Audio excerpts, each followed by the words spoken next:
Satu, dua, tiga.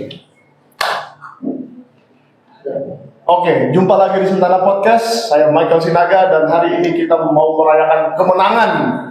Kemenangan sudah menang belum ini, Pak? Kemenangan di awal itu. Kemenangan di awal. Karena belum menyentuh substansi. Belum menyentuh substansi. Jadi saya perkenalkan Dr. Taufik yang kemarin kita baru podcast, Pak Andika SH dan Pak Rido. Semuanya kuasa hukum dari Pak Dr. Taufik bersama Dr. Rismon yang selalu setia menemani perjuangan kawan-kawan di sini. Jadi barusan teman-teman Jokowi, teman-teman Pak Joko Widodo datang ke persidangan. Dan apa katanya, Pak? Mereka akan mengajukan intervensi.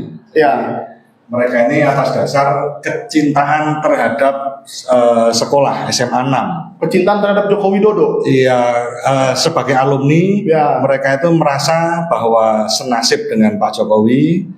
Terus mereka juga saking cintanya dengan SMA 6, maka mereka itu berdasar itu mereka mengajukan gugatan intervensi begitu. Dan harus ikut sebagai pihak. Iya, dan mereka ingin untuk ikut menjadi pihak. Tetapi tadi kami apresiasi majelis hakim bahwa putusan selah tadi memutuskan bahwa intervensinya ditolak begitu. Yang artinya mereka tidak boleh ikut. Tidak bisa lagi ikut. Oke, jadi ini sebuah strategi yang bumerang ya. Sepertinya bikin.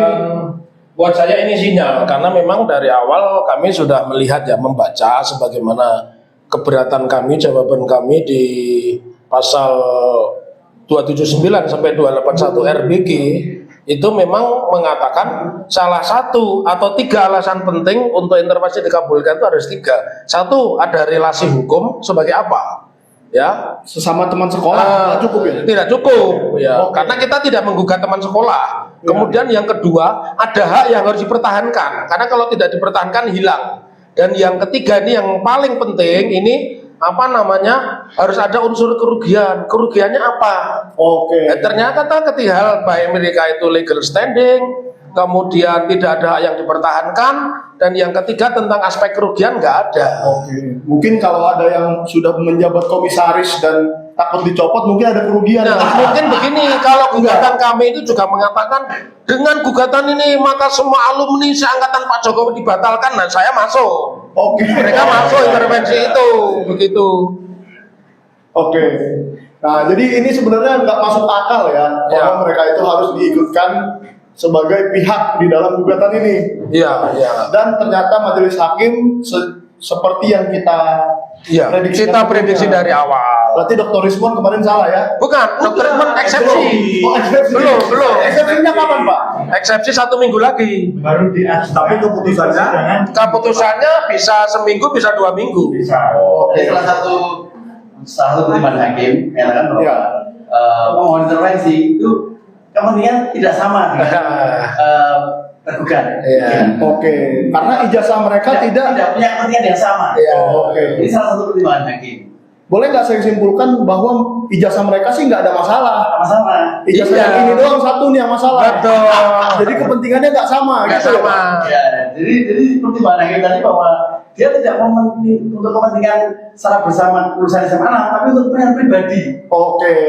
Ini yang hakim tidak sepakat. Tapi Bang Michael dan Bang Rismon serta teman-teman pengacara ada nilai positifnya. Minimal mereka sudah populer. Mengajukan intervensi kan sudah diwawancara banyak televisi, sudah masuk. Karena kalau gitu kita tes kepopulerannya. Netizen siapa yang bisa nyebut nama mereka siapa saja, satu saja. Satu nama saya kasih berapa? $100. Gila, $100 itu Jangan dong. tapi online jawabnya online. Jawabnya kita hitung sampai 10. 1, 2, 3, 4, 5, 6, 7, 8, 10. Ada yang jawab nggak? Pas. Bapak sendiri tahu. Nama saya tahu. Namanya Suroyo. Bambang Surojo. Berarti $100 dibagi 2. Soalnya ini live di channel Dr. Taufik ya.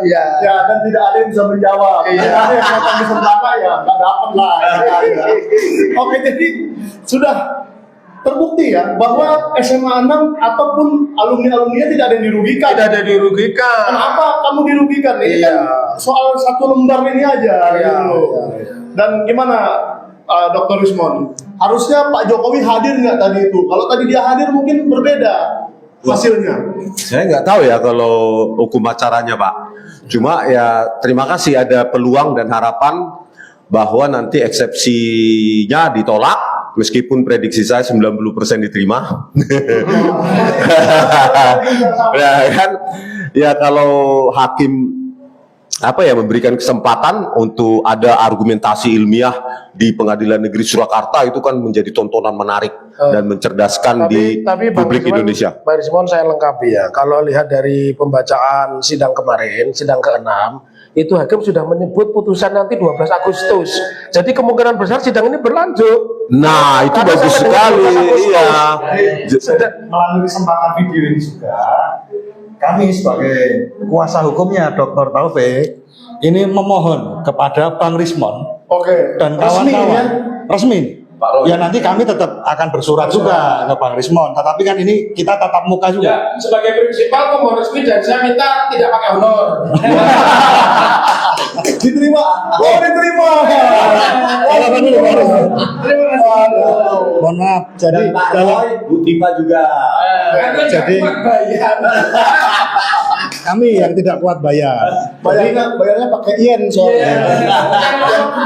Yamaguchi. Jadi ini membuktikan juga bahwa dalam perjuangan ini kami itu tidak disponsori oleh siapapun. Kami bukan HTI, kami bukan anti asing juga, Zionis juga bukan Zionis apalagi. Jadi kami ini sama-sama berjuang. Kami berjuang dari Solo, kemudian Bang Rismon dari Balige, dari Sumatera. Terus Prof. Roy Suryo dari Jakarta. Kebetulan dalam frekuensi yang sama kami bertemu pada hari ini. Ya. Baru pada hari ini. Artinya pertemuan ini tidak didesain. Tidak didesain. Bang Michael kan nggak cerita kalau datang ke sini sama beliau. Oh tidak. Saya nelfon Dr. Taufik sendiri kemarin. Jadi saya mau surprise bahwa Dr. Rismon juga ikut hadir sama saya. Gitu. Jadi ini terima kasih Dr. Rismon. Nanti mohon juga kalau Dr. Rismon ada beberapa ahli juga yang ingin bergabung, kita persilakan dan nanti kita akan bersurat secara resmi. Dan sekali lagi tadi sudah di live sudah ngomong sih, tapi nggak takut ya kalau ada Joshua Sinambela. Bukannya ke Bali ya? Pengalamannya apa sih? Oh iya. Jadi jangan ada yang komen begitu lagi ya. Jangan masalah takut atau berani. Tunjukkan keahlianmu di persidangan. Ya, kita adu argumen secara gentleman siapapun itu, bahkan Muhammad Nuh juga yang kasus Jessica Wongso datang ke Pengadilan Negeri Surakarta. Sekalian nanti saya beberkan di ini bukti-bukti manipulasimu. Meskipun dia ketua digital forensik seluruh Indonesia katanya. Ya itu kan organisasi bisa dibuat-buat ya. Oh iya. Ya, memangnya lembaga negara itu kan enggak sih. Ya saya juga bisa berdirikan 10 bulan ini seperti itu. Oke. Jadi apa memangnya karena dikatakan asosiasi forensik digital Indonesia itu mewakili semua. Ya. Jadi dia paling jauh lah. Enggak juga ya. Buktinya ketuanya aja jago rekayasa itu Muhammad Nuh Al-Azhar. Oke. Ya. Jadi begitu guys. Jadi kita harapkan sekarang bahwa sidang ini kan akan berlanjut. Ya. Semoga nanti di persidangan selanjutnya akan ada adu argumen. Jadi jangan di Sentana Podcast, nggak usah.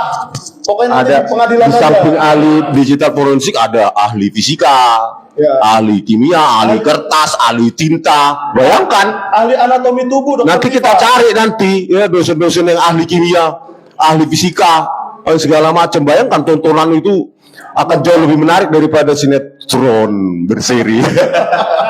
Saya mau menambahkan Bang Michael, kalau ingin short course, mata kuliah yang harusnya ditempuh 14 kali tatap muka, cukup ketemu dalam 4 jam, hadirlah di sidang Pengadilan Negeri Surakarta. 1 semester nanti akan dapat itu. Pakar-pakar yang tidak ijazahnya tidak perlu ditanyakan, ada apa enggak, keilmuannya juga tidak perlu diuji. Nah, kalau kita menantang, ayo kita adu argumen di depan persidangan. Dan bakal terbuka terus ya. Terbuka untuk terus. umum ya. Saya melanjutkan tadi. Jadi netizen kan banyak yang meragukan Dr. Rismond ini, wah ini kan ada banyak itu. Kalau saya nggak melakukan bukan karena saya ngefans sama Dr. Rismond, tetapi saya paham hukum bahwa setiap ahli yang menjadi ahli di dalam persidangan itu pasti ditanyakan oleh hakimnya, apalagi persidangan sekelas Jessica Wongso dan lain sebagainya. Iya. Pasti Dr. Rismond, Dr. Rismond, kamu lulusan mana? Oh, sudah dibeberkan semua, ada CV-nya dan lain sebagainya. Begitu kan? Iya, Bang. Jadi sebenarnya kalau menjadi ahli di sisi dari kepolisian itu gampang.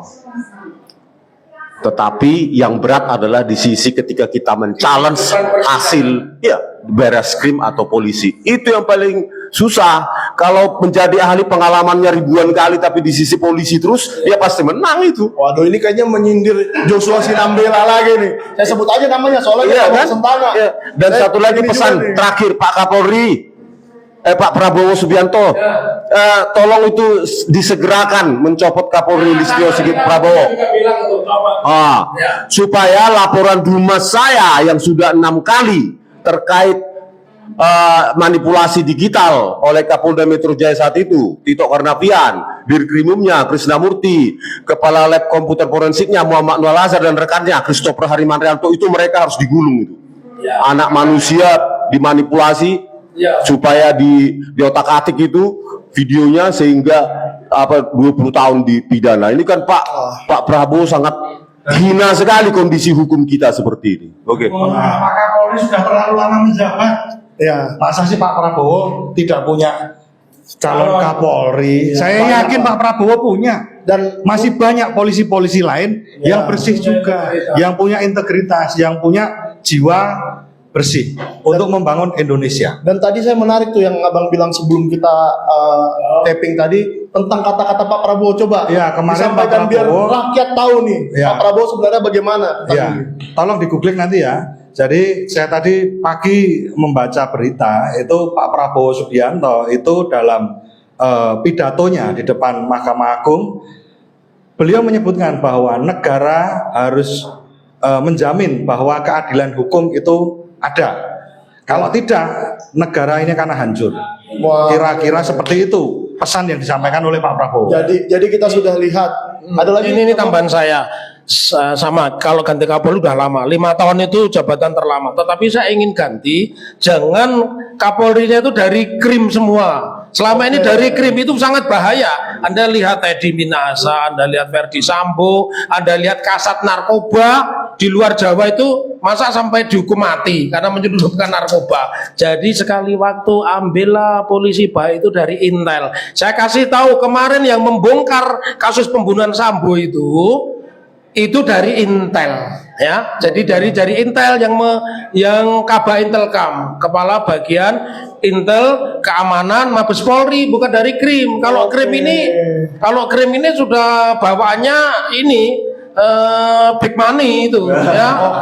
Kasihan kan Intel itu selalu jadi di nomor 2 kan, selalu nomor 2 kan, dirikan. Betul. Mereka tidak pernah muncul. Iya. Kerjanya maksimal. Iya.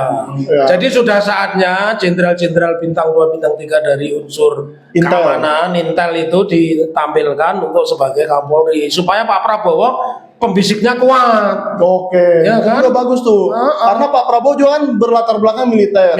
Beda Pak Jokowi yang mungkin pengusaha kayu saja. Ya. Jadi mungkin dia hanya memikir Kapolrinya bagus. Iya. Reskrim lah. Kalau gitu. pengusaha kayu kan urusannya dengan krim semua, nggak mungkin dengan Intel apa. Oke. Ya. Nah, ini kan kerjanya kan dia di lapangan. Betul. Iya, dia di lapangan. Kalau Intel Sehingga mungkin lebih realistis apa yang keadaan yang realita di masyarakat. Jadi kita harap Kapolri selanjutnya seperti itu. Betul, ya. Sehingga Dan- tidak retorika. Ya, dan Dari laporan-laporan. Saya ditindaklanjuti itu. Oke. Dumas saya 6 Dumas kali. lanjuti tuh. Dumas untuk melaporkan Tito Karnavian, Krisnamurti, Muhammad Nur Al-Azhar, dan Christopher Harimantrianto 6 kali cuma dibalas tidak berkadar pengawasan. Pak Prabowo, ya masa hanya untuk Tito Karnavian dari Kapolda menjadi Kapolri, anak manusia dikorbankan dengan diotak-atik barang bukti digital. Muhammad Nur Al-Azhar, lu tahu jawab lu, gitu loh. Akan saya kejar kok sampai nafas saya terakhir. Dan ditunggu kalau memang Muhammad Datang ke pengadilan negeri Jakarta kalau berani. Kalau berani ya, supaya kita Jangan kurcacinya yang diturunkan. Nah itu dia. Ini Pak Prabowo, ini tambahan juga dari saya untuk dukungan Bang Rismon ya. Kita selama Pak Prabowo ini kan sebagai kepala negara sekaligus kepala pemerintahan. Ya. Nah, sebagai kepala pemerintahan bisa mencopot siapapun, Kapolri dan sebagainya.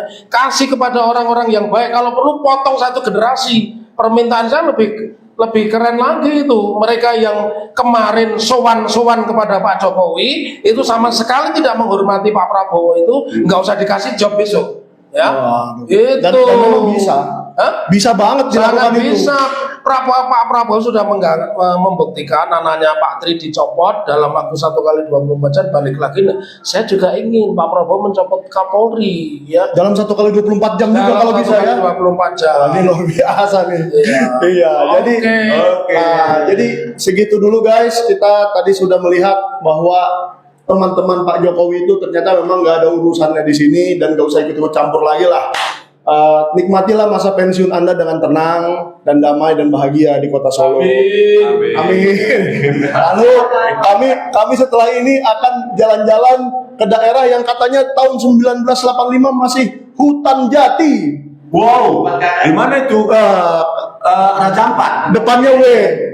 Abis itu O, abis itu Nosegoro. Wonosegoro. Dibilang aja udah. Ngapain kita tebak-tebakan ya Kak? Kita ke Wonosegoro katanya tahun 85, di situ masih hutan jati. Kalau 2007 udah jadi desa. Sebagai orang Jawa juga percaya. Ya. Wono itu hutan, Segoro itu laut. Jadi pada saat itu yang ada Segoro Jati, artinya lautan jati. Ya belum ada penduduk dong. Wonosegoro Wono itu adalah hutan. Segoro itu besar. Berarti hutan jati yang besar. Dan saya tanya nih Pak, mungkin nggak ada orang KKN di hutan, di tengah hutan nggak ada orang? Iya, mungkin kalau itu apa namanya? Kan dosen nih Pak. Iya, sangat tidak mungkin karena itu berisiko pada kami.